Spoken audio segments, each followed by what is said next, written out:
Bienvenidos de nuevo al podcast Corazones de Acero. Que a mí no me gusta tanto hablar de lo que son etiquetas diagnósticas, creo que pueden llegar a ser muy reduccionistas para la persona. A veces sirve, porque es como que le da un contexto a la persona, tiene una explicación a lo que le pasa, se da cuenta de que no es la única a la que le pasa, o si hablamos de lo que es la depresión, es como si te apagases por dentro. No es tanto lo que se puede considerar que es estar constantemente llorando, todo el día triste, sino como que algo se te apaga por dentro, no sabes bien qué, no encuentras explicación, tienes mucha desmotivación, apatía, no te apetece hacer nada. Con la salud mental lo que hace es que la gente acabe considerando que todo lo que ve, ¿no?, esa sobreexposición a esa información, es como, es mío, yo también lo tengo, ¿no? Entonces, por eso os comentaba que no me hace especial gracia lo que tiene que ver con las etiquetas diagnósticas. Una reacción natural del cuerpo, ¿vale? Cuando el cuerpo considera, identifica que hay una situación que es amenazante, ¿no?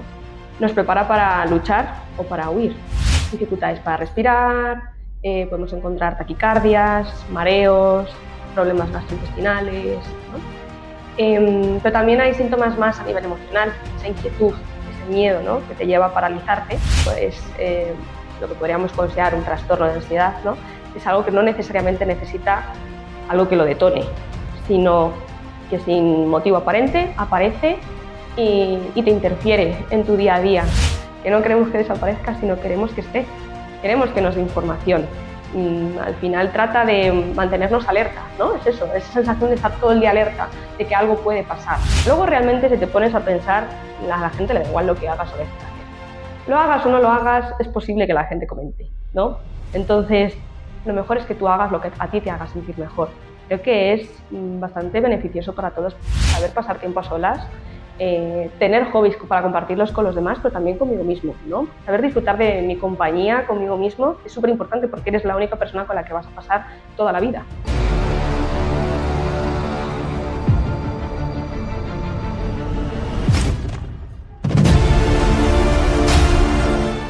En el día de hoy tenemos un temazo de psicología. Teníamos ya ganas porque hemos traído diferentes profesionales, pero este era un tema que aún nos faltaba. Exactamente, hemos traído nutricionistas, fisioterapeutas, entrenadores, y creemos que la psicología es otro campo muy importante, tanto en la vida en general como en el deporte, y no se tiene muy en cuenta últimamente. Cada vez se habla más, cada vez es menos tabú, pero aún así lo vamos a hablar también en esta charla. Vamos a desmentir un poco, pues, los diferentes mitos, de acercar a la persona un poquito a este campo que nos parece tan importante. Vamos a diferenciarlo por bloques, vamos a hablar de ansiedad, un tema súper importante, vamos a hablar de depresión, vamos a hablar de eso mismo, del mito de las personas que tienen hacia la salud mental y acudir a consulta, y luego nuestro habitual sección, que es casos de éxito, para que nos cuente un poco algún caso especial. ¿Y para eso a quién tenemos? Pues hoy tenemos a Rocío. Preséntate. Bueno, muchas gracias, chicos, por traerme hoy aquí. Yo me llamo Rocío, estudié psicología aquí en Salamanca. Después, posteriormente, lo que hice fue especializarme a hacer el máster sanitario, es el habilitante para poder trabajar en clínica. Y ahora actualmente me estoy haciendo otro experto de adicciones sin sustancia, es decir, adicciones comportamentales. Todo lo que tenga que ver con las redes, las tecnologías, las compras, la pornografía, y eso es a lo que me estoy dedicando ahora. Y algún día podemos también traerla y hablar de eso. Sí, la verdad es que además ha tocado temas los cuales me parecen muy interesantes y de los que poco se habla. El tema de las adicciones a cosas que nosotros tenemos muy arraigadas y que a lo mejor es un problema, pero que no lo vemos así. Sí, así que vamos a comenzar. Vamos a abrir el primer bloque. El primer bloque es la depresión y, en primer lugar, vamos a definir qué es la depresión. Bueno, lo primero es que a mí no me gusta tanto hablar de lo que son etiquetas diagnósticas. Creo que pueden llegar a ser muy reduccionistas para la persona. A veces sirve, porque es como que le da un contexto a la persona, tiene una explicación a lo que le pasa, se da cuenta de que no es la única a la que le pasa, y creo que eso genera muchísimo alivio.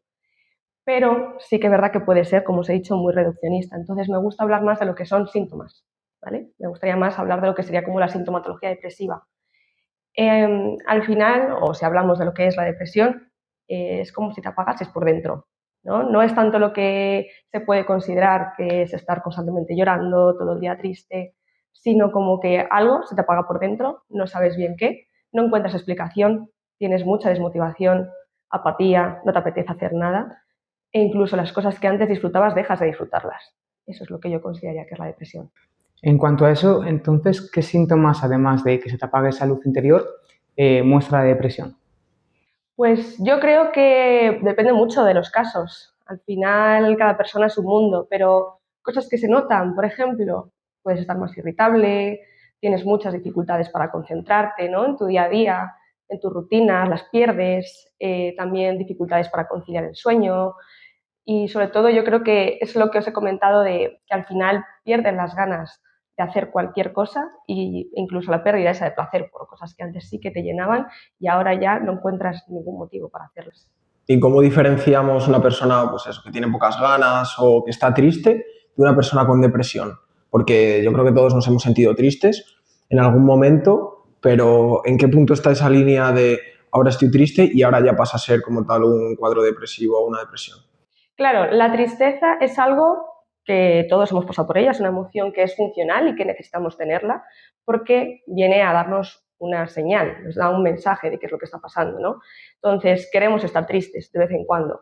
Lo que pasa es que esa tristeza suele venir por una causa concreta, solemos identificar qué es lo que nos pasa, qué es lo que nos ha llevado a estar tristes y es algo puntual, ¿no? En un momento eso se resuelve, eso acaba pasando y dejas de estar triste.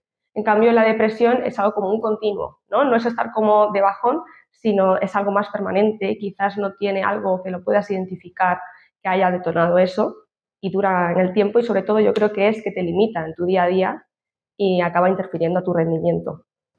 Entonces, la depresión no hay una causa exacta que la cause. No tiene por qué. Hay ocasiones en las que sí que puedes encontrar situaciones que hayan detonado esos síntomas, pero no tiene por qué. ¿Y cómo una persona podría lidiar con esa depresión? Es complicado, porque claro, es de lo que os he hablado antes, ¿no? Al final te desmotivas, estás apático, no te apetece hacer nada, entonces lo más normal que pasa es que al final la persona se aísle, ¿no? Y no le apetezca hacer absolutamente nada y nos encontramos con situaciones en las que esas personas se quedan en sus casas sin querer salir e incluso dejando de tener higiene, ¿no? O sea, hacen lo que nosotros consideramos que es algo completamente normal para nosotros en nuestro día a día, ellos ya no lo tienen, con lo cual se les hace muy complicado e incluso yo creo que es muy fácil ver, porque lo reconozco un montón en consulta, que no se reconocen a sí mismos. Entonces es muy complicado para ellos lidiar con ello y llega un momento en el que sienten que necesitan apoyo externo para eso. O sea que también les impediría funcionar en su día a día de forma normal. Claro, no necesariamente, igual si lo que consideramos que es como una depresión como tal, pero sí que es cierto que hay casos y casos y hay personas que en su día a día siguen funcionando, aunque por dentro no se encuentren bien.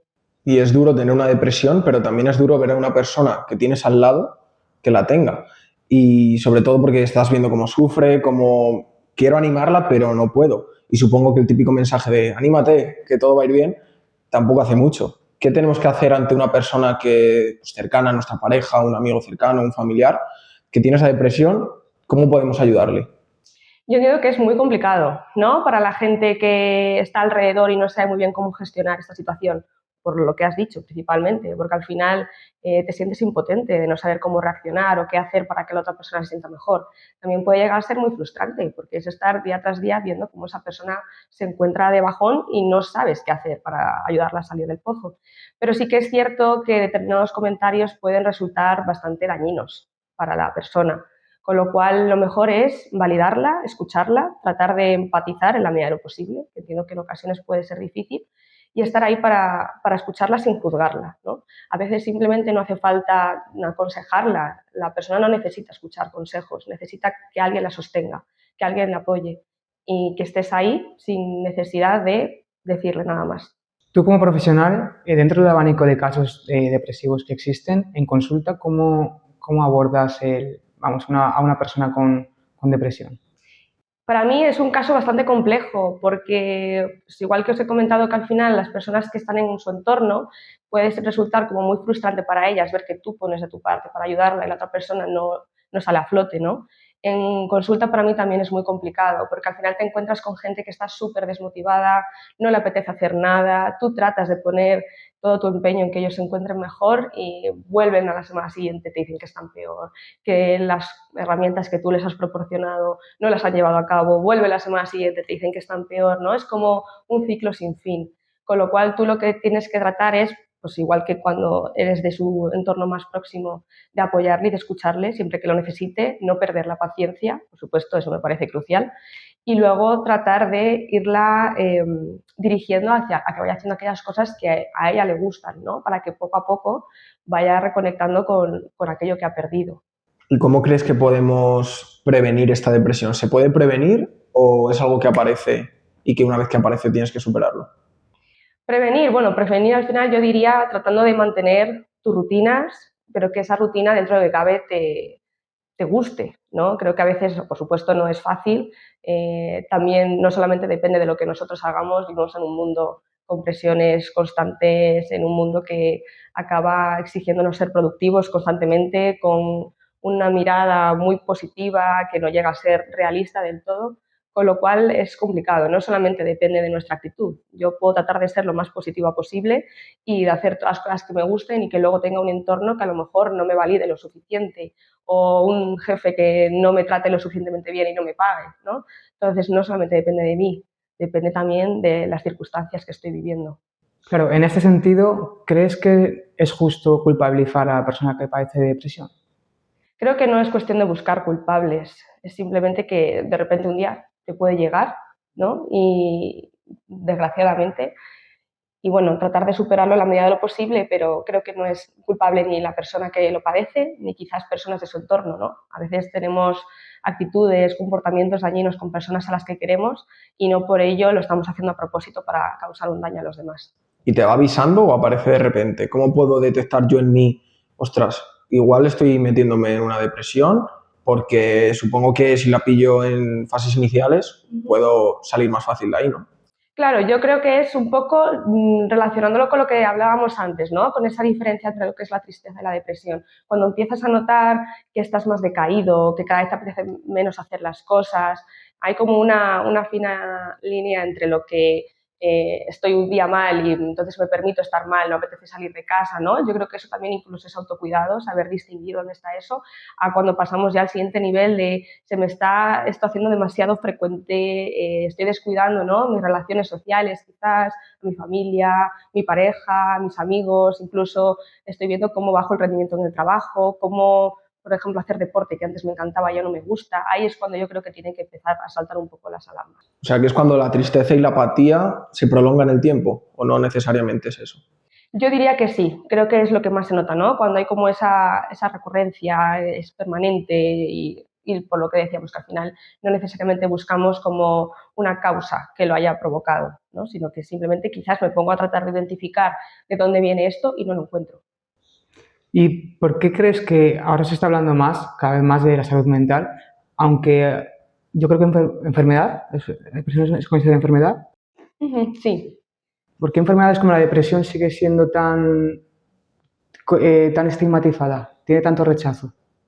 pues considero que es cuestión de un poco la mirada, ¿no? Que hay en la perspectiva que lo tiene ahora mismo la sociedad, pues por esa productividad, la autoexigencia que tenemos constantemente, de tener que ser todo el rato mejores, de tener que estar todo el día felices, ¿no? Al final, la depresión cuestiona todas esas cosas y además, bueno, tanto como el resto de aspectos de la salud mental, son heridas que no se ven.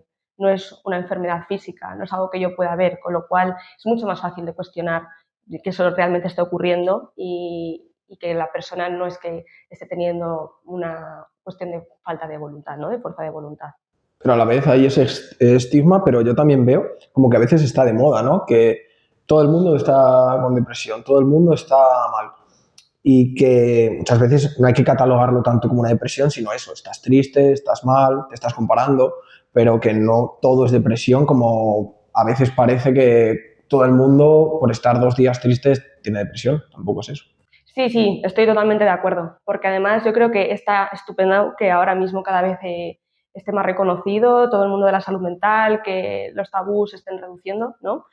Pero sí que es verdad que creo que el estar constantemente expuestos a toda esta información también con la salud mental lo que hace es que la gente acabe considerando que todo lo que ve, ¿no? esa sobreexposición a esa información es como, es mío, yo también lo tengo, ¿no? Entonces, por eso os comentaba que no me hace especial gracia lo que tiene que ver con las etiquetas diagnósticas, porque al final no dejan de ser un conjunto de síntomas y en el momento en el que alguien puede ver que cumple una serie de esos síntomas, ya dice, yo también lo tengo. ¿Y qué consejo le darías a una persona que nos esté escuchando que se note así, con tristeza, apatía, que lleve durante pues, ya varias semanas? ¿Qué herramienta o qué consejo le darías ahora mismo a esa persona? Para mí, principalmente, si ya te encuentras en un punto como ese, yo recomendaría poder acudir a un especialista. Pero antes que acudir a un psiquiatra, que es lo que directamente probablemente se haga, sea mandar medicación, yo recomendaría poder acudir a un psicólogo, al menos para obtener información de si lo que está ocurriendo es algo más grave o simplemente pues, ha sido a raíz de una situación concreta que se le está prolongando un poco en el tiempo, ¿no? Es decir, por ejemplo, no siempre tiene por qué ser de depresión. Hay ocasiones en las que sí que está justificada como esa tristeza más permanente en el tiempo. Un duelo del fallecimiento de un familiar, por ejemplo, es normal que eso pueda durar durante más tiempo a lo que podemos considerar que podría ser una tristeza puntual. ¿Y una persona con qué herramientas podría utilizar para salir de esa depresión? Pues, En caso de que sea posible salir de una depresión.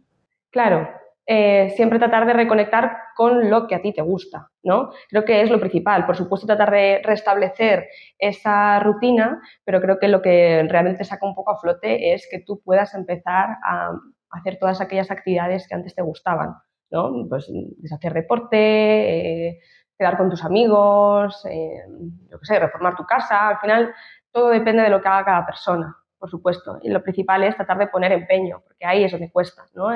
Como no tienes esa falta de motivación, a la gente le cuesta iniciarlo y también tratar de mantener ese hábito. En el momento en el que ves que no es lineal, porque tienes tus subidas y tus bajadas, como todo, pero en ese momento todo lo ves cuesta arriba. En el momento en el que no ves que poquito a poquito vas encontrándote mejor, sino que hay bajones y esos bajones son muy grandes, pues es fácil perder la motivación y volver al punto inicial.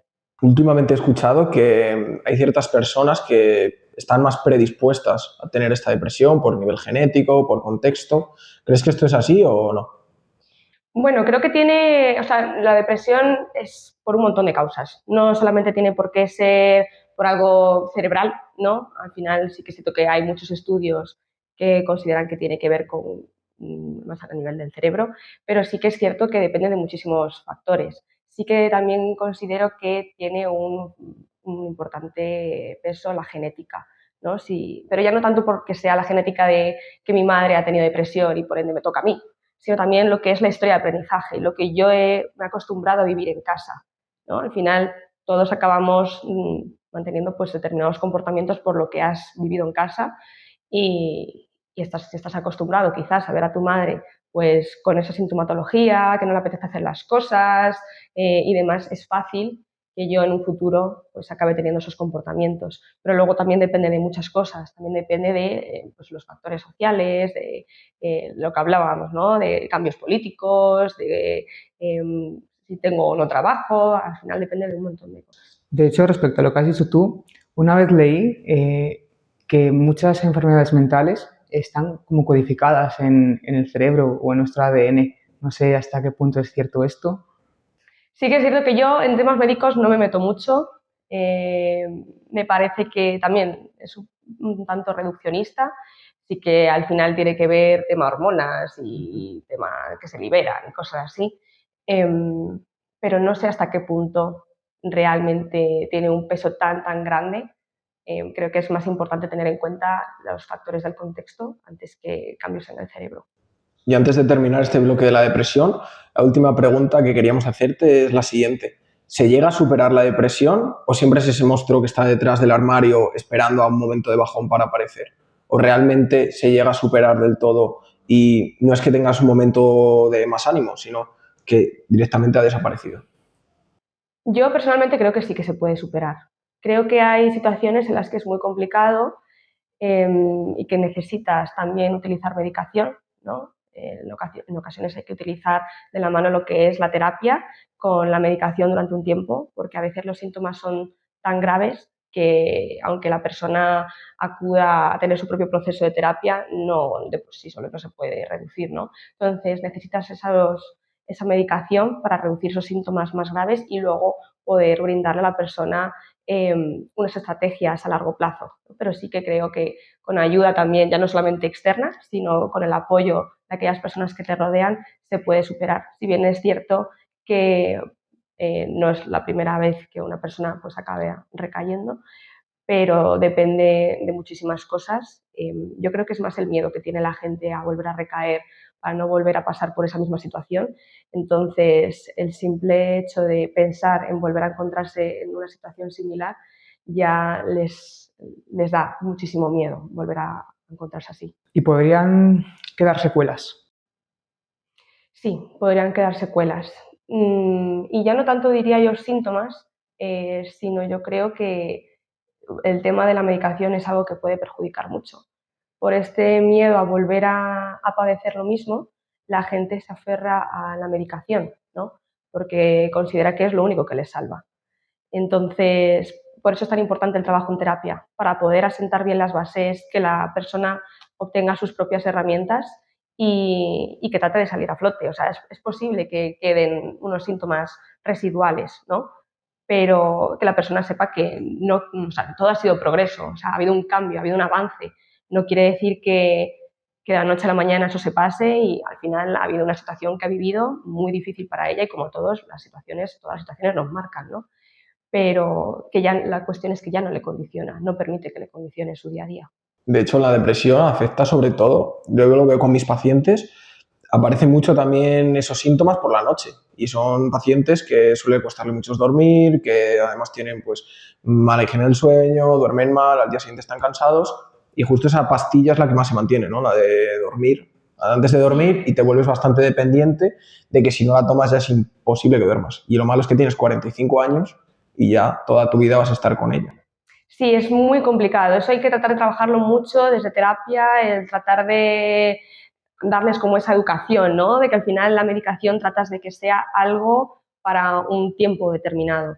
Pero sí que es verdad, porque al final considero que un momento muy complicado para la gente que no se encuentra bien son las noches, porque durante el día, en la medida de lo posible, tú estás más o menos entretenido, pero llega la noche y lo único en lo que te tienes que concentrar es en dormir. Entonces es un momento perfecto para que tu cabeza empiece a pensar en todas aquellas cosas que no debería pensar, ¿no? Entonces la gente depende mucho de lo que es la medicación, un lorazepam, por ejemplo, para poder dormir, anestesiarse, parecer que no ha pasado absolutamente nada y volver a reiniciar al día siguiente. Además, es normal que nos encontremos con personas que a medida que va pasando el día, los síntomas cada vez vayan siendo peores, ¿no? A lo mejor se levantan y no se encuentran bien, pero no es tan grave y a medida que va pasando el día, cada vez van sintiéndose peor. Entonces llega la noche y es el peor momento, con lo cual se aferran a la pastilla para encontrar descanso.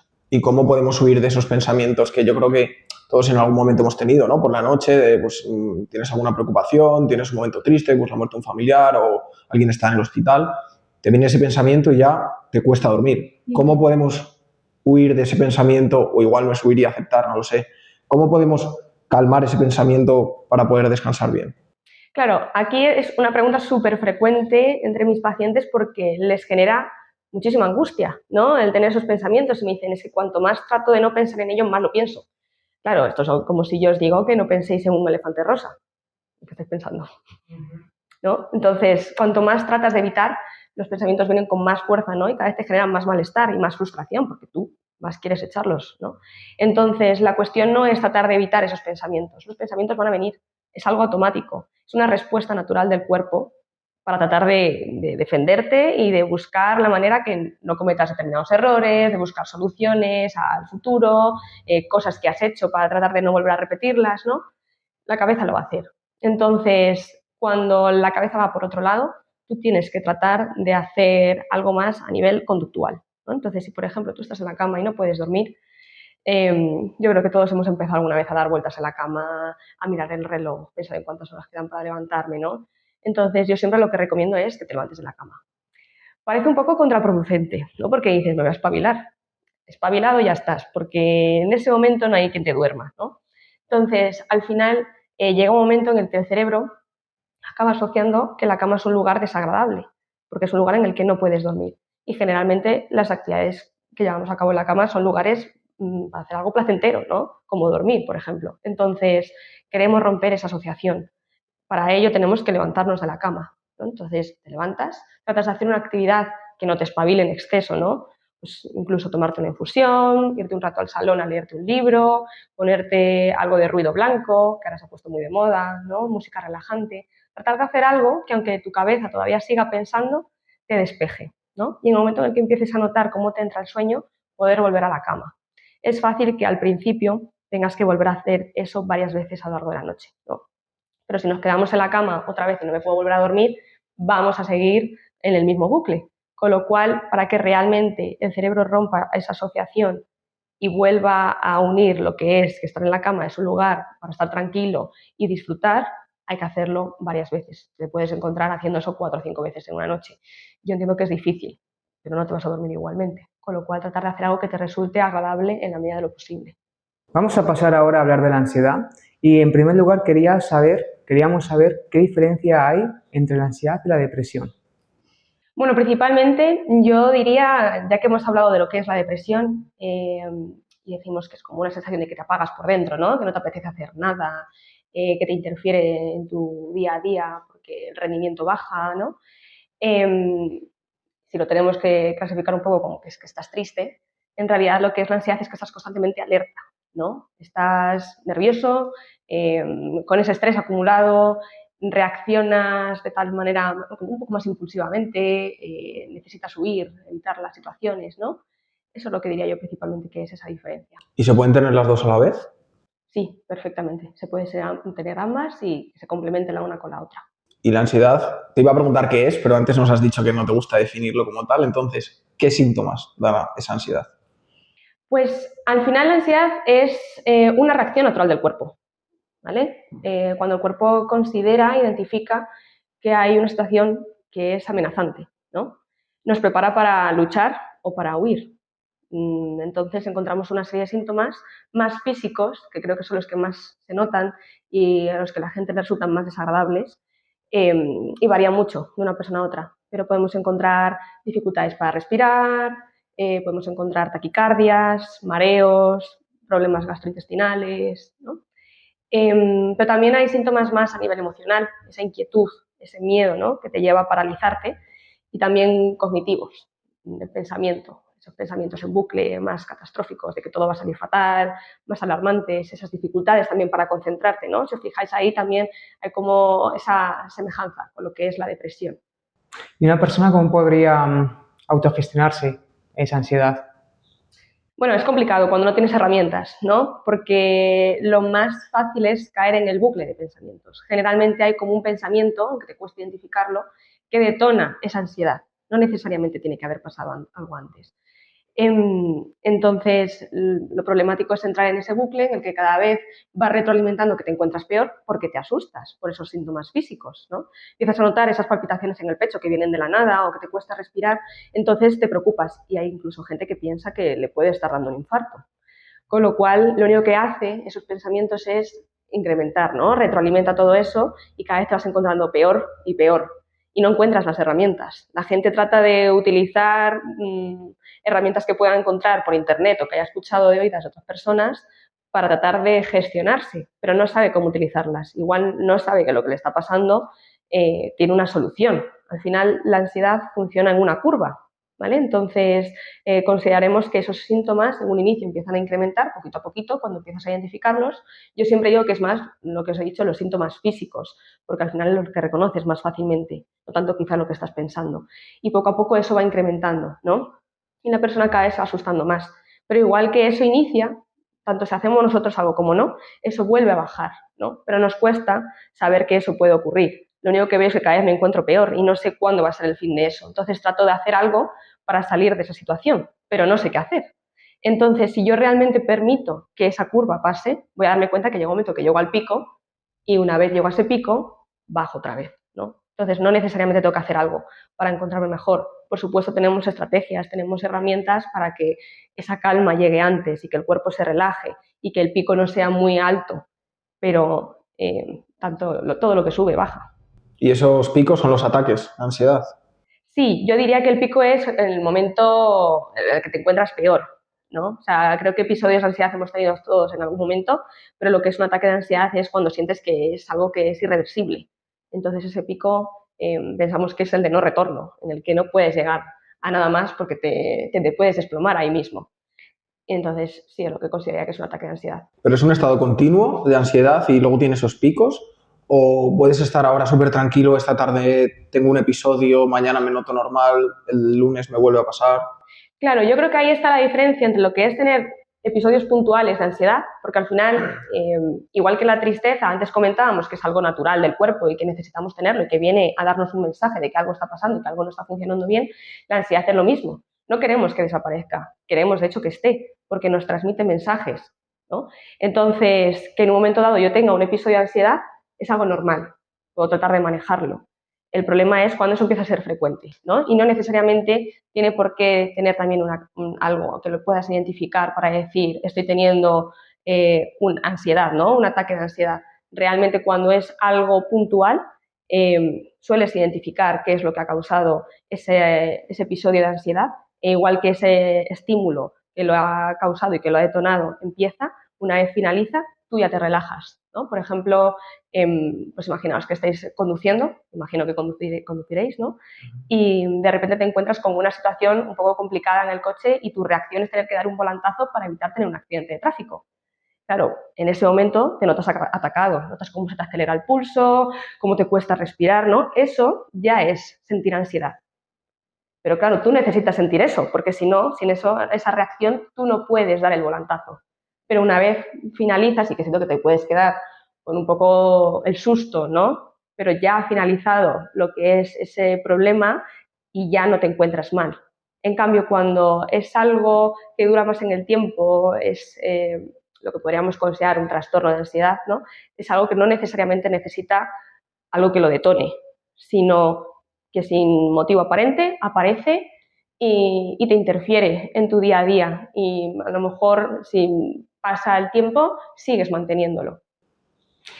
Entonces la ansiedad no es nuestra enemiga, como se cree. Efectivamente. De hecho, yo siempre digo que no queremos que desaparezca, sino queremos que esté. Queremos que nos dé información. Al final trata de mantenernos alerta, ¿no? Es eso, esa sensación de estar todo el día alerta, de que algo puede pasar. Entonces, eso es cuando podríamos considerar que es un problema. Si es algo puntual, necesitamos que esté, porque si no, no podríamos reaccionar ante determinadas cosas. Yo creo que al final nos podría pasar 1000 cosas más si no sintiéramos ansiedad, porque no estaríamos preparados para responder. Y el estrés, que hoy en día se oye mucho, que todo el mundo tiene estrés, puede predisponer más a esta ansiedad, porque supongo que sube los niveles de cortisol, de pues, un poco de actividad interna. Todo eso puede ayudar bueno, puede repercutir en que tengamos ansiedad.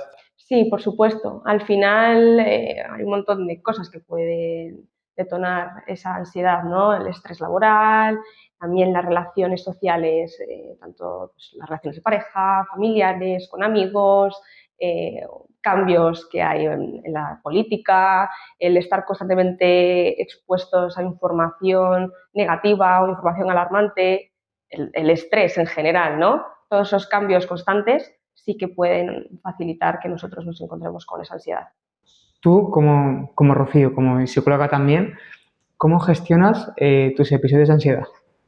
Uf, es complicado ser psicóloga porque te analizas un montón y creo que a veces es hasta contraproducente, diría yo, porque eres mucho más, sabes, capaz de identificar qué es lo que te pasa, ¿no?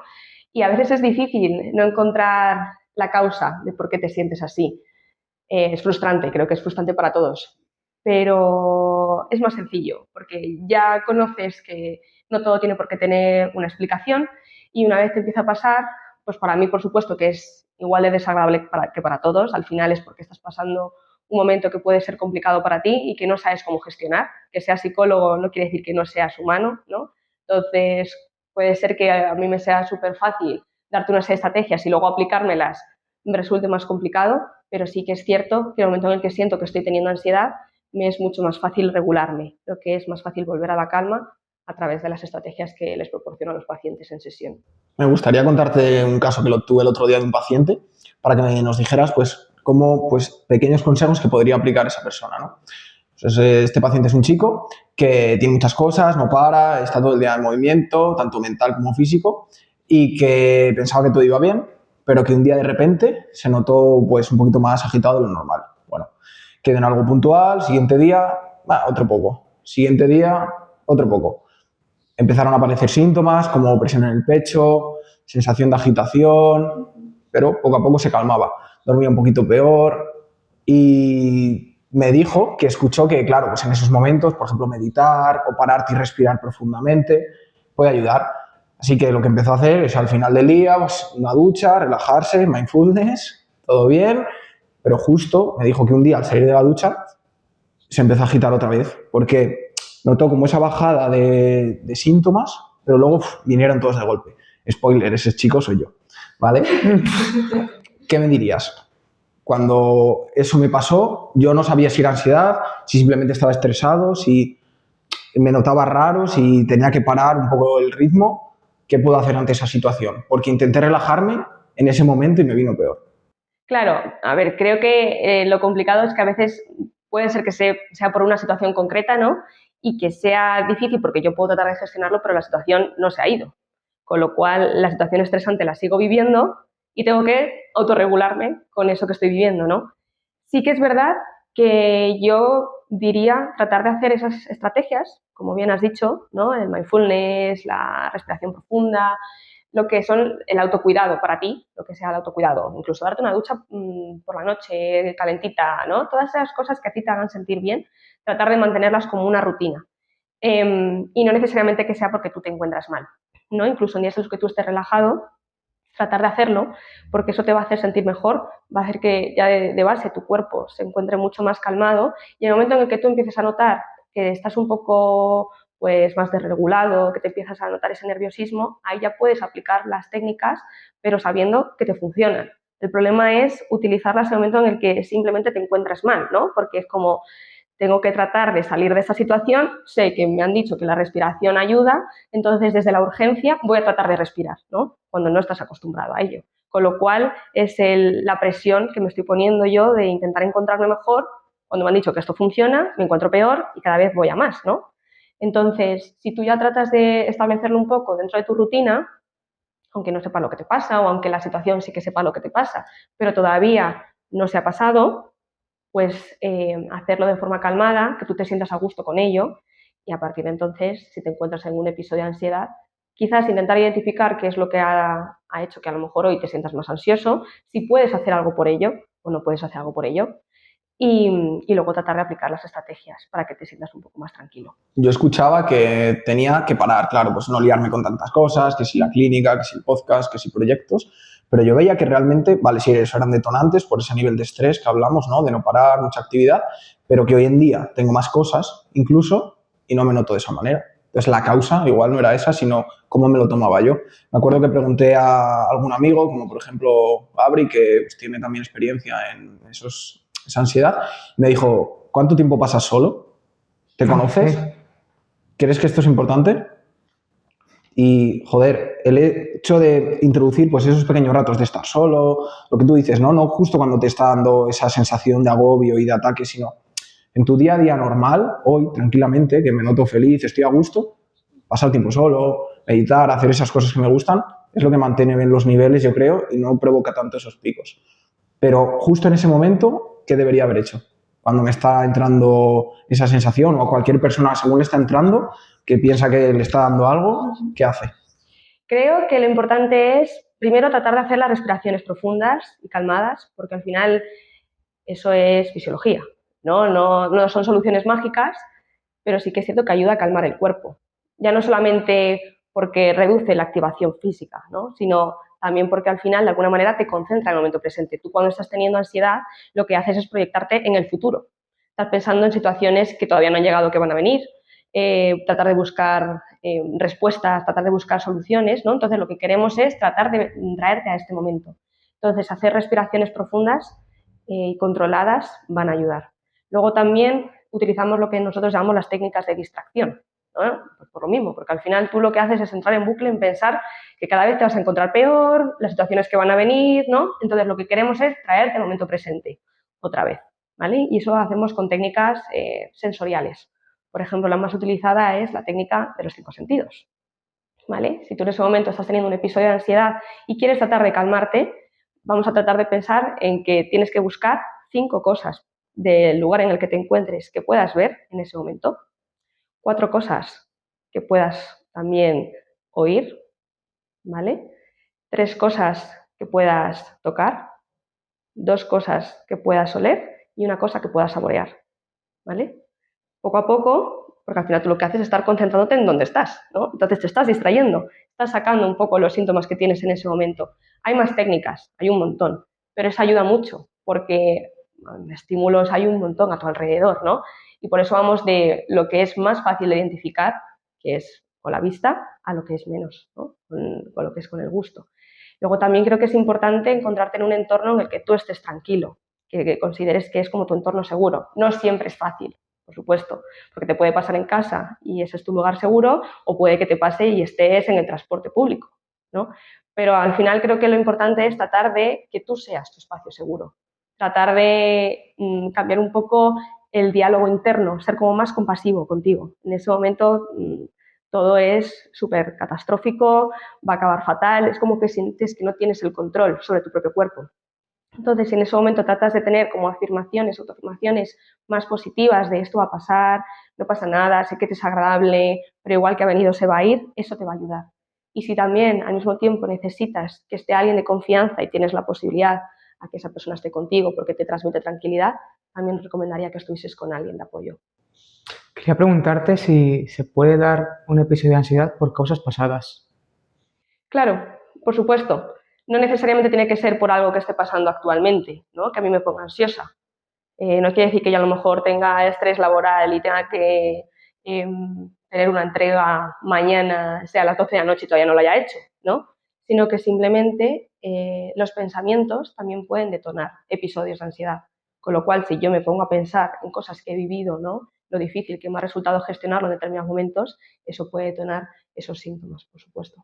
Te lo pregunto porque, bueno, por un caso personal mío, hace unas semanas, digamos que hice una cosa que la hice bastante por impulso, o sea, fui bastante impulsivo, y esa misma noche, pensándolo, pues me arrepentí de lo que había hecho y, claro, pues eso me generó muchísimo malestar.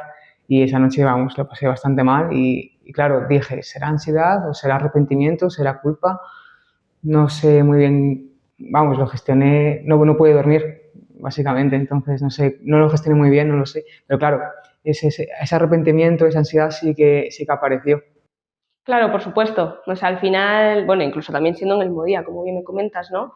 Igual en ese momento no tenemos la conciencia para considerar que lo que he hecho no estaba bien, según lo que yo creo que esté bien. Pero luego, a posteriori, quizás dándole vueltas al asunto, aparece, como bien dices, el sentimiento de culpa, de que no tendría que haber hecho determinadas cosas, ¿no? Y entonces puede ser lo que detone que lleve a que yo me encuentre peor. ¿Y cómo una persona podría tener mayor control mental de sí misma, claro, para poder lidiar con estos trastornos mentales? Bueno, creo que la cuestión es saber identificar cuando pasan estas cosas, ¿no? Es decir, lo difícil es encontrarte en un momento en el que digas, vale, estoy teniendo esto o estoy teniendo esto otro. Y como sé que tengo esto, igual que empieza, se va. Entonces, un poco con estas estrategias que os estoy comentando, ¿no? El también conocerme a mí mismo, porque al final todas estas estrategias son de ensayo y error. Quizás lo que a mí me funciona súper bien a vosotros os va mal. Entonces, viendo con qué me siento más cómodo, viendo qué me hace sentirme a mí bien, ¿no? Porque, como bien os he dicho, no siempre podemos quitar esas situaciones estresantes porque no dependen siempre de mí. Si hay control, yo puedo controlarlo, en la medida de lo posible trataré de hacerlo para reducir esos síntomas, ¿no? Por supuesto, eso al final hace que yo lo gestione mejor o peor, pero no siempre puedo. Entonces, tratar de conocerme y saber qué es lo que a mí me viene mejor para poder lidiar un poco mejor con esto. Hoy en día cada vez se habla más de salud mental y parece que todo el mundo está concienciado, pero sin embargo sigue habiendo un poco de distancia entre, yo lo veo, ¿no? La fisioterapia sí que está como mucho más en la sociedad o pues, otro tipo de profesionales, pero la psicología como que nos cuesta más. ¿Por qué crees que esto es así? Porque todavía, aunque cada vez se lleve mejor, ¿no? Y la gente normalice el ir al psicólogo, sigue siendo un poco tabú. Entonces, creo que todavía se sigue considerando, no entre todo el mundo, por supuesto, además las nuevas generaciones están súper concienciadas con la salud mental, se sigue considerando que la gente que va a terapia es gente que está loca, ¿no? O en el momento en el que te encuentras, ya no que estés loco, sino también que te encuentras tan mal que necesitas ayuda externa para salir adelante. Al final, creo que todos somos bastante cabezotas y tratamos de tener nuestros propios recursos, nuestras propias herramientas y hacer todo lo que esté en nuestra mano para poder salir adelante. En el momento en que ya no soy capaz de hacer eso es cuando ya me planteo si pedir ayuda externa o no.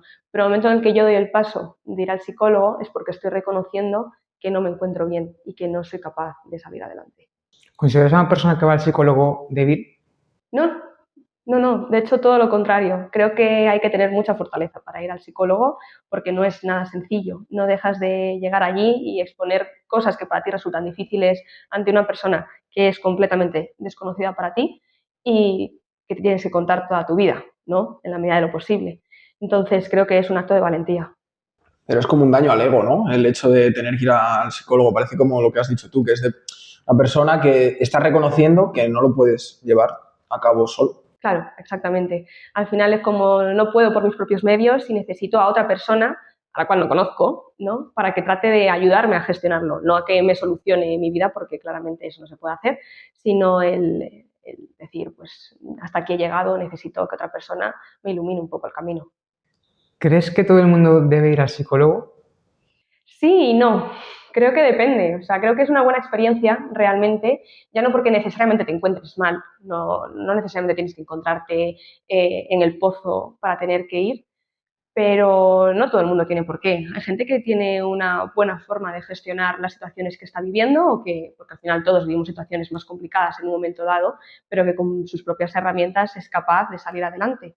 Pero no necesariamente tienes que encontrarte muy mal para acudir al psicólogo. Hay veces que simplemente la gente quiere prevenir, ¿no? Encontrarse peor o como una forma de crecimiento personal, también para conocerse más.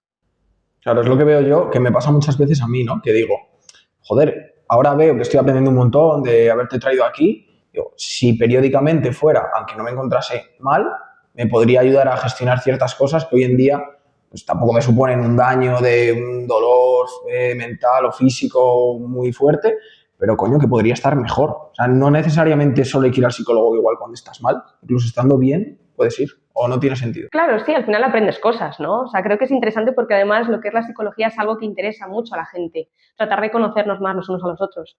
Con lo cual, tú si acudes al psicólogo, no necesariamente es porque te encuentres mal, es una forma de, pues lo que decimos, prevenir cosas, ¿no? O conocerme un poquito mejor, o a lo mejor me encuentro con situaciones un poco conflictivas en mi día a día que me gustaría también tener la opinión externa para ver cómo puedo gestionarlas un poquito mejor. Simplemente, por ejemplo, con la comunicación con otras personas, que tanto nos cuesta, ¿no? Parece algo tan sencillo, pero que siempre nos genera tantos conflictos. Con lo cual, eso también pueden ser herramientas que te proporciona un psicólogo. ¿Cómo dirías que es una primera sesión con un psicólogo? Bueno, depende mucho, claro, por supuesto. Al final, cada psicólogo es un mundo y cada persona es un mundo. En mi caso, a mí me gusta que la persona se sienta súper a gusto, ¿no? Creo que ya es un lugar en el que generalmente, sobre todo la primera vez que acudes a terapia, es un lugar desconocido para ti, no sabes qué te vas a encontrar. Ahora que sí que es cierto que está muy de moda, ¿no? Y la gente sí que suele acudir al psicólogo, cada vez se entiende más lo que es. Pero el primer día tú llegas desde el desconocimiento, no sabes qué va a pasar, no sabes qué tienes que decir muchas veces, a veces sabes que algo no va bien y no sabes cómo explicarlo, ¿no? Entonces, para eso estamos nosotros, para guiaros un poco, para tratar de sacaros las palabras si os cuesta un poquito más, pero creo que lo importante es que estéis cómodos, ¿no? Tener como un espacio en el que me sienta escuchado, pueda validar a la otra persona, ¿no? A veces mucha gente viene y no tiene un entorno en el que se pueda sentir escuchado sin que le juzguen. Entonces, ese es el papel del psicólogo, un sitio en el que tú te sientas comprendido y que sientas que es tu espacio seguro y que puedes contar cualquier cosa sin miedo a que te juzguen. Yo, por ejemplo, no he ido nunca, pero hablando con amigos, sí que en esas primeras sesiones se suele hablar sobre todo de la infancia, de cosas pasadas, de cómo eras de pequeño, qué problemas tuviste. ¿Por qué tiene tanta importancia la infancia con luego nuestra personalidad o el día actual?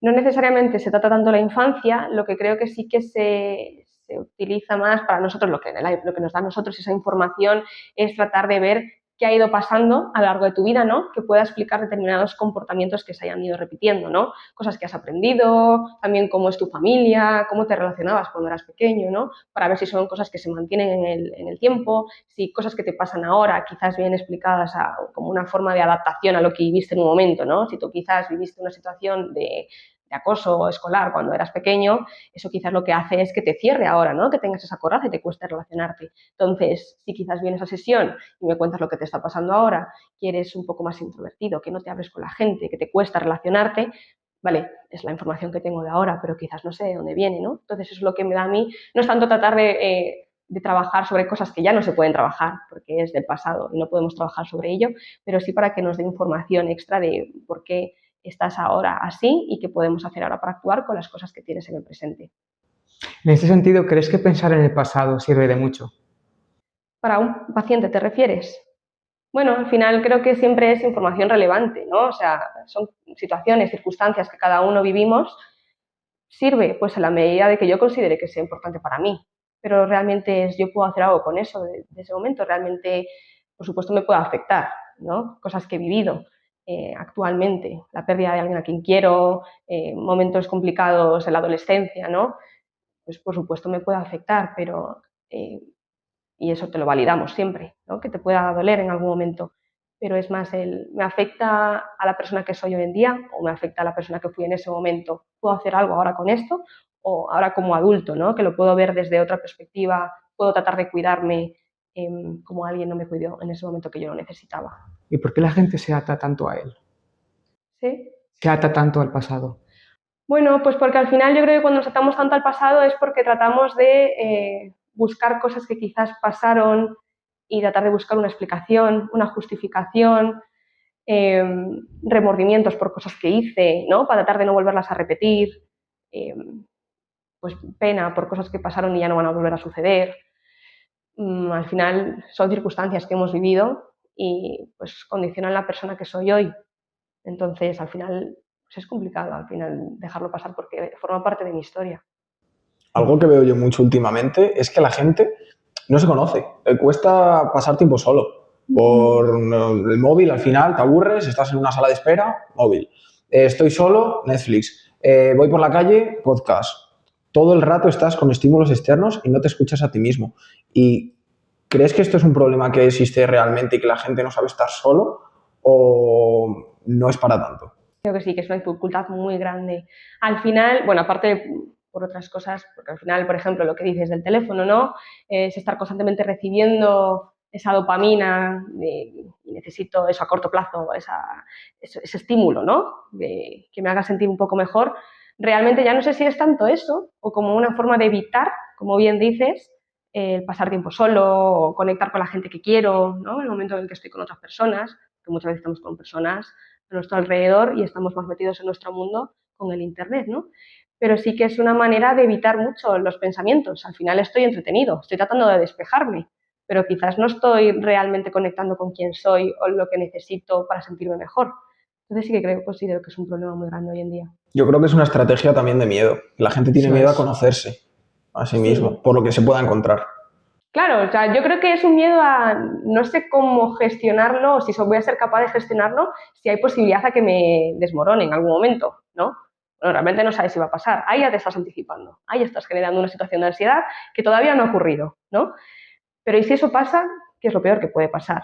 ¿No? Al final soy yo contra mí mismo. En ocasiones somos nuestro peor enemigo, nuestra cabeza es nuestro peor enemigo.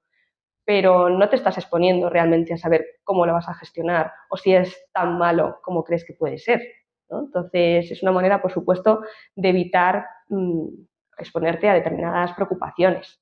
Pero la sociedad como que tampoco te deja estar solo. Tú imagínate que vas a comer sola, rápido te van a decir, vente a comer si quieres, que no estés tú sola. O voy a dar un paseo sola, igual te miran un poco raro. Voy al cine sola, más raro aún, y voy a comer sola, más raro aún todavía. Porque desde el punto de vista de la sociedad, es como que el hecho de estar solo da como una sensación un poco extraña y que no está tan bien visto. Sí, es como si estuvieses apartado. Luego realmente si te pones a pensar, a la gente le da igual lo que hagas o dejes de hacer. Lo hagas o no lo hagas, es posible que la gente comente, ¿no? Entonces, lo mejor es que tú hagas lo que a ti te haga sentir mejor. Creo que es bastante beneficioso para todos saber pasar tiempo a solas, tener hobbies para compartirlos con los demás, pero también conmigo mismo, ¿no? Saber disfrutar de mi compañía conmigo mismo es súper importante porque eres la única persona con la que vas a pasar toda la vida, todos los días de tu vida. Pero sí que es cierto que creo que se premia mucho el estar tiempo acompañado, ¿no? Pasarse tiempo acompañado, estar a solas, se empieza a romantizar un poco ahora, pero luego realmente no estás pasando tiempo a solas. Estás pasando tiempo a solas con el móvil.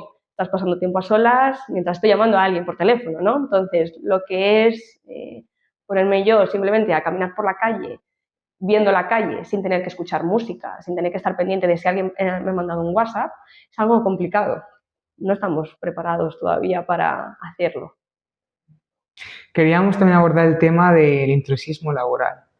En este sentido, ¿cómo combates tú como psicóloga o tu gremio el hecho de que existan coaches emocionales que te prometen curarte en 3 días o te prometen cosas que saben que no van a cumplir?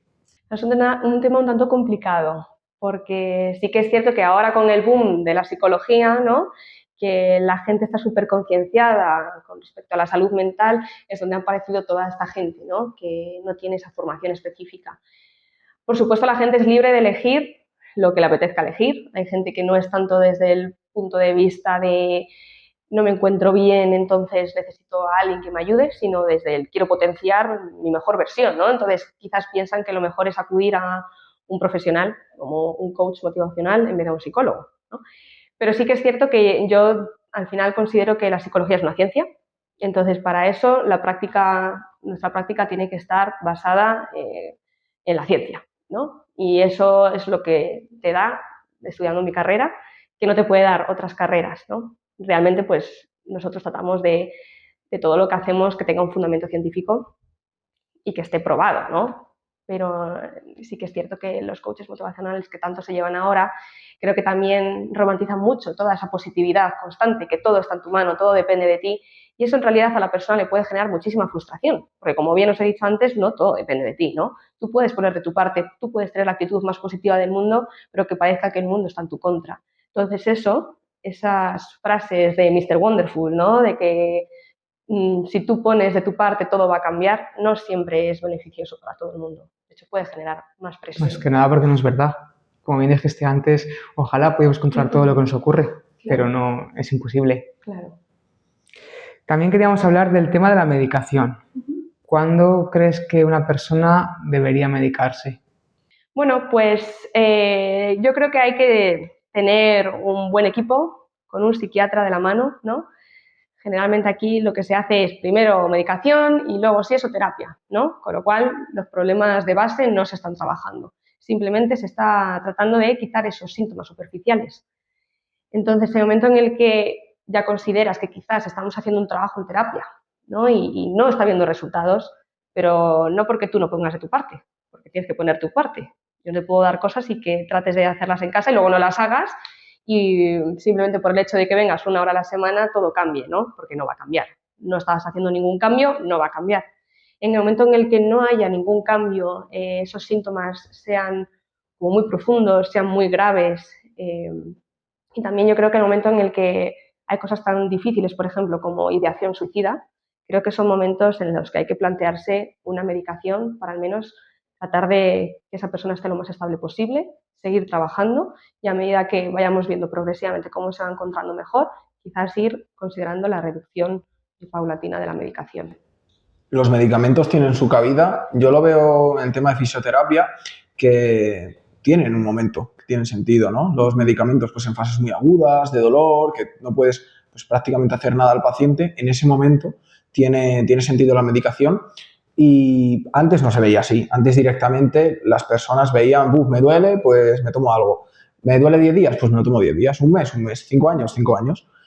Y poco a poco se ha empezado a cambiar y las personas, pues en momentos muy agudos, igual sí que acuden a esa medicación, pero hoy en día prácticamente todos los pacientes me dicen, yo es que lo que no quiero es estar no sé cuántas semanas, meses o años tomando algo, lo que quiero es tratar el problema como tal y solucionarlo. Y creo que en la psicología poquito a poco va a empezar a pasar eso, de que no directamente medicación, sino en casos muy concretos o en momentos muy concretos, muy agudos, ¿vale?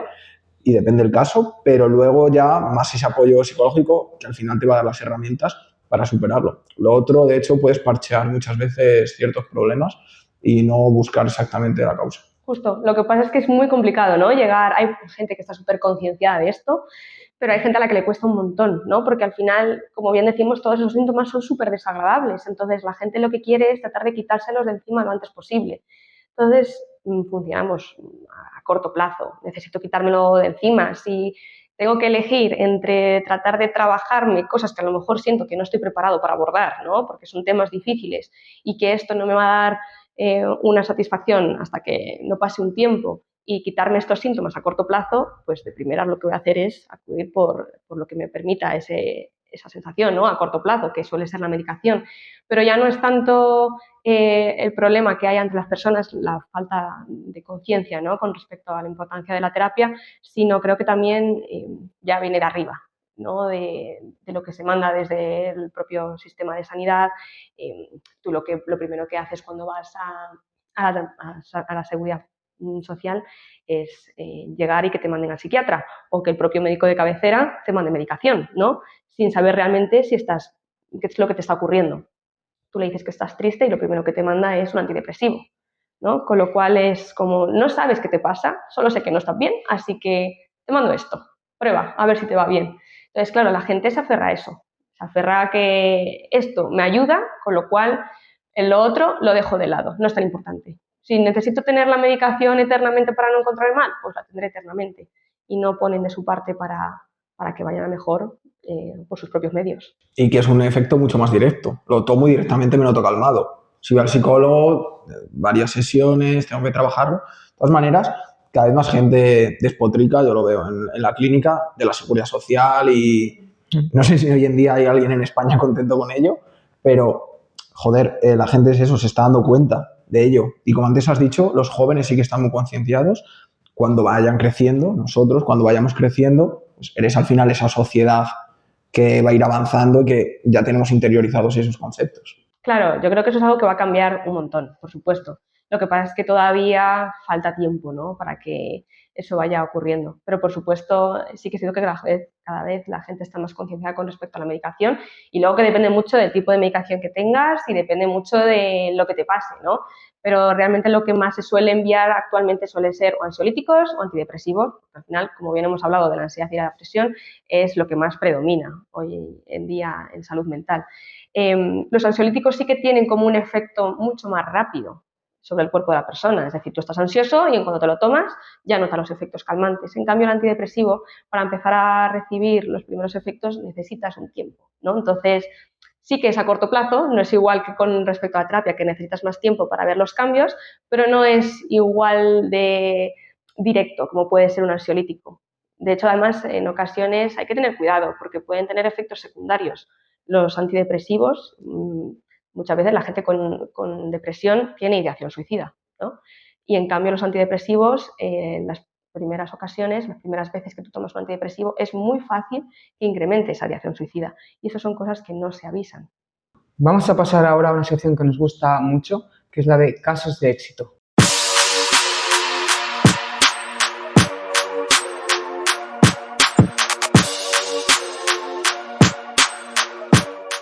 Queríamos saber si hay algún caso que te haya resultado especial en consulta. Por supuesto que yo veo un montón de casos a la semana, veo a muchísima gente, pasa mucha gente por consulta, entonces ya no es tanto cuestión de un caso concreto, sino yo creo que las historias, lo que tienen en común, ¿no? Al final siempre son personas que están en un momento complicado de su vida, personas que buscan ese apoyo externo porque quizás no se encuentran con un entorno que les brinde ese apoyo y que tratan de buscar una solución a sus problemas o tratar de gestionar sus emociones de la mejor manera posible porque no son capaces de hacerlo, ¿no? Pero sí que es cierto que también trabajo con niños, trabajo con adolescentes, entonces son cosas que a mí me marcan mucho porque siento como que están en una etapa muy vulnerable, ¿no? Y que se encuentran con situaciones muy difíciles de acoso escolar, situaciones en las que las cosas en casa no van del todo bien y los niños quizás no saben cómo exteriorizarlo, ¿no? Quizás a lo mejor lo ves a través de determinados comportamientos más disruptivos, están tratando mal a los padres, están teniendo conflictos en clase, ¿no? y luego en realidad ese niño tiene un sufrimiento y un malestar por dentro que no sabe gestionar y que no sabe cómo sacarlo, porque ¿dónde lo saca? ¿No? Entonces a mí eso es algo que me marca mucho. Y también una cosa que me marca mucho de esto es, en alguna ocasión ya he encontrado niños y adolescentes muy, muy jovencitos con pensamientos de suicidio, ¿no? De terminar con su vida, con lo cual es algo que me marca un montón, me parece muy complicado, ya de por sí es un tema bastante difícil con el que nos encontramos en el día a día, con muchas personas a nuestro alrededor que no nos podemos llegar a imaginar que en algún momento puntual pueda haber llegado a pensar en ese tipo de cosas, pero verlo en niños y en adolescentes es algo que me resulta complicado. Quería saber, tú personalmente, ¿cómo crees que una persona debería abordar el hecho de sentirse solo? Porque a ver, una persona que se siente sola, lo que dices, ¿no? No tiene el apoyo de su entorno, se encuentra aislado y aunque vaya al psicólogo, igualmente el psicólogo o la psicóloga que le esté tratando, creo que no termina de pertenecer a su entorno más cercano. Entonces, igualmente a lo mejor él ve que sí le alivia el ir al psicólogo porque se siente escuchado y se siente a gusto contigo. No obstante, no termina de ser ese entorno que necesita a lo mejor para sentirse apoyado. No sé si me entiendes. Sí, por supuesto. A ver, al final, claro, o sea, el psicólogo empieza a formar parte de tu vida, pero no deja de ser un profesional, con lo cual la relación no es una relación, o sea, es una relación próxima, ¿no? Porque hay esa confianza, hay ese vínculo, pero no es una relación del día a día en el que tú formes parte de mi vida y seas una persona importante para mí, ¿no? Al final el psicólogo, la idea que se tiene es tratar de que esté un tiempo en tu vida, que te proporcione esas estrategias que tú necesitas, que te alivie los síntomas, ¿no? Y que llegue un momento en el que tú seas capaz de salir adelante. Pero sí que es cierto que muchas veces el entorno no es favorable para la persona, con lo cual la persona se siente muy sola. Entonces creo que lo primordial es aprender a estar solo, a disfrutar de tu compañía y si lo necesitas y tienes los medios, empezar a encontrar a personas que sí que te den ese apoyo y que te permitan sentirte satisfecho. ¿Y has tenido algún caso de algún paciente que notes que no te está contando todo? Que se está guardando cosas y realmente tú ves que detrás hay pues pensamientos o historias o vivencias que no te cuenta porque la vergüenza, no se fía o simplemente porque se lo quiere guardar. Sí, por supuesto que sí. No porque yo lea mentes, que de momento no soy capaz de leer lo que puede pensar la otra persona, sino porque se nota. Por supuesto, el lenguaje no verbal hace un montón. Entonces, para mí siempre es primordial que ellos se sientan a gusto, no deja de ser su lugar seguro. Nunca les voy a forzar a decir cosas que no quieran decir, ¿no?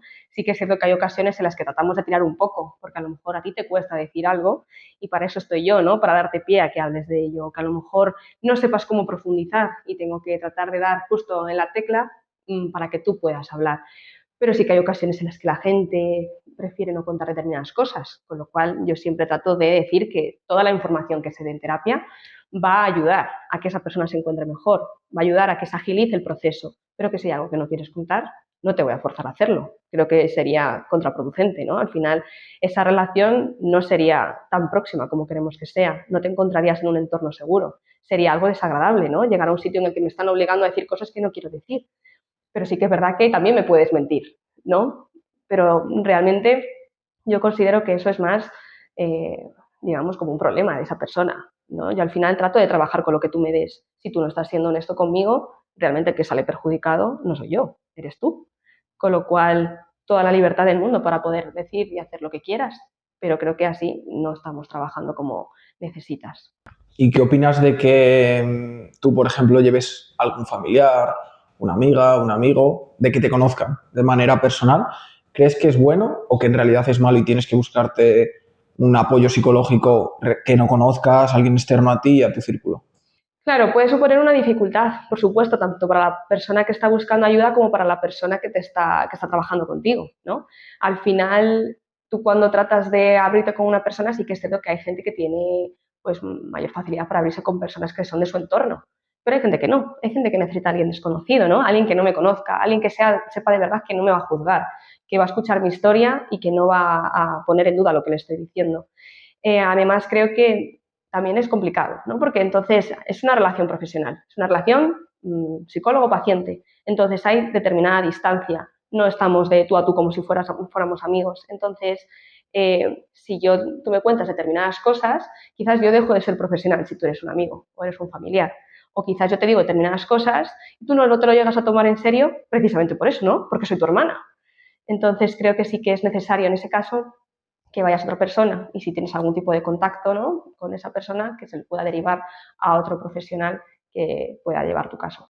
De hecho, suelen hacerte menos caso, porque yo lo veo con pacientes que vienen a mí y que igual son familiares más directos o personas muy cercanas y normalmente te toman menos en serio porque igual no te ven tan como esa autoridad que puede verte una persona externa a ti que te valora y que realmente sabe que eres ese profesional que ellos necesitan. Claro, es muy complicado y al final por eso, porque estás contando tu vida, ¿no?, tu vida personal y realmente hay muchas cosas que a la gente le da vergüenza o que no le cuesta reconocer, entonces puedo tener mucha confianza contigo, pero si hay algo que realmente me cuesta reconocerme a mí misma y lo tengo que exteriorizar, si es alguien que conozco, creo que es el doble de difícil para esa persona.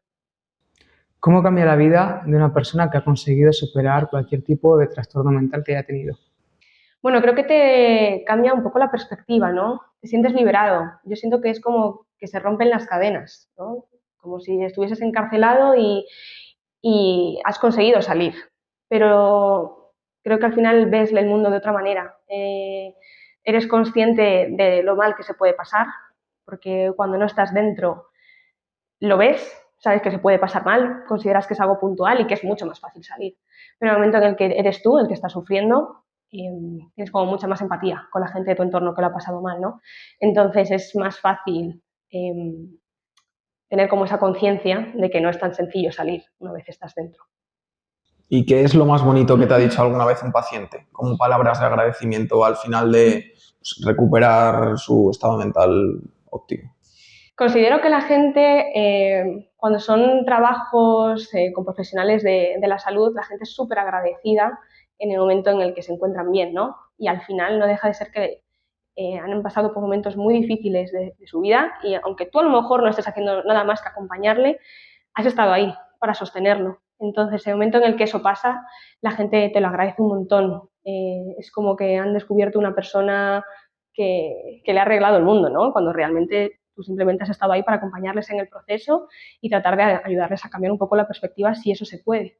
Pero es como si te viesen como si fueras un dios, ¿no?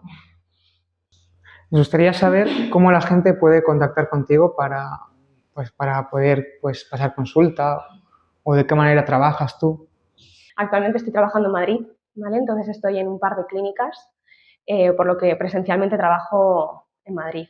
Pero sí que es cierto que trabajo de forma online, entonces por mi propia cuenta. En ese caso, pues se puede contactar conmigo también a través de una plataforma online para poder empezar conmigo y con los servicios que le puedo proporcionar. ¿Qué plataforma es? Uno Bravo.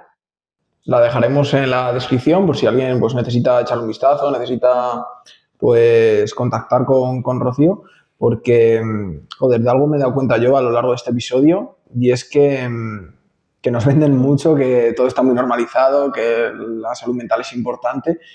En la práctica no es así. En la práctica nos cuesta más, cuando cerramos el móvil, cerramos Instagram, no nos planteamos tanto como nos sentimos, no nos escuchamos tanto. Y sí, yo siempre pienso que la psicología es importante, pero para otro. Para mí veo que realmente yo puedo con todo y que a mí no me hace falta.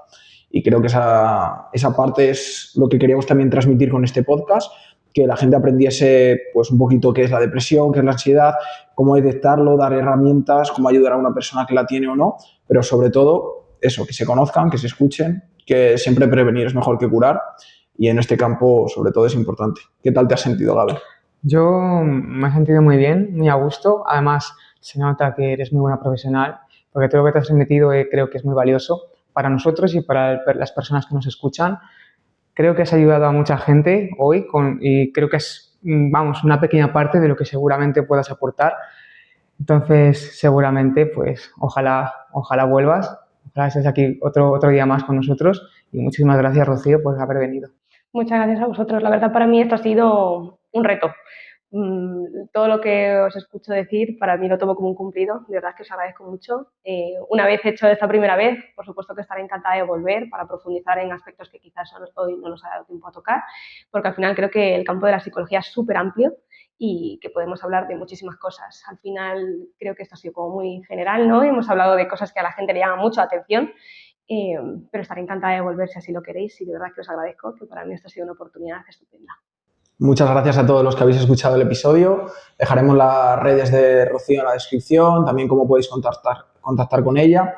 Las nuestras, ya sabéis que estamos subiendo ahí contenido todos los días, resúmenes del podcast y que nosotros necesitamos apoyo para saber que esto tiene un sentido, que hay gente detrás de la pantalla, detrás de esas visitas y eso son con me gustas, con comentarios. Así que os agradecemos siempre ese apoyo que nos vais proporcionando para saber que esto realmente merece la pena, ya que Gabri y yo nos estamos dejando mucho en este proyecto, pero porque creemos que la sociedad lo necesita. Por supuesto, o sea, al fin y al cabo, todo lo que hacemos es por un bien mayor y yo creo que hay que dejar algo bueno al mundo el día que no estemos.